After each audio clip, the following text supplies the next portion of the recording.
जुन्या प्रेमसंबंधातून प्रियकरानं विवाहित प्रियसीचा पाठलाग करून तिच्या डोक्यात कोयत्यानं सपासप वार करून खून केलाय।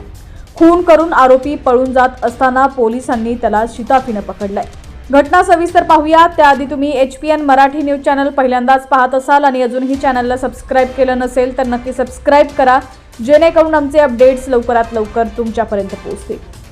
तर ही खुनाची घटना कळस इथं मंगळवारी रात्री घडली आहे। गौरी लणेश आरे वय 25 वर्ष, सध्या राहणार लक्ष्मीकुंज सोसायटी कळस, असं खून झालेल्या विवाहित महिलेचं नाव आहे। या प्रकरणी पती लणेश आरे यांनी विश्रांतीवाडी पोलीस ठाण्यात फिर्याद दिली आहे। त्यावरून अमोल कांबळे वय 25 याला अटक केली आहे।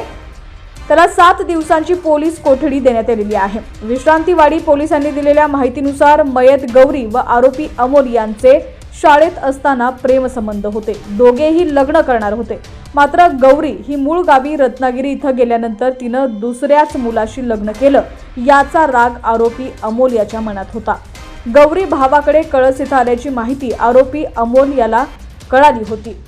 त्यानं गौरीचे स्टेटस बघितले होते। त्यानंतर धारदार कोयता घेऊन अमोल तिच्या मागावर होता। गणपती विसर्जनाच्या दिवशी गौरी जात असताना रिक्षात दबा धरून बसलेल्या अमोलनं तिच्या डोक्यात कोयत्यानं सपासप वार केले।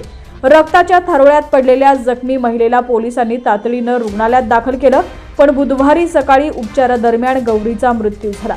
घटना घडल्यानंतर आरोपी अमोल हा पळून जात असताना विश्रांतीवाडी पोलीस ठाण्यातील तपास पथकानं पोलीस कर्मचारी संपत भोसले यांनी शिताफीनं ताब्यात घेतलं। या प्रकरणी अधिक तपास विश्रांतीवाडी पोलीस करतायत।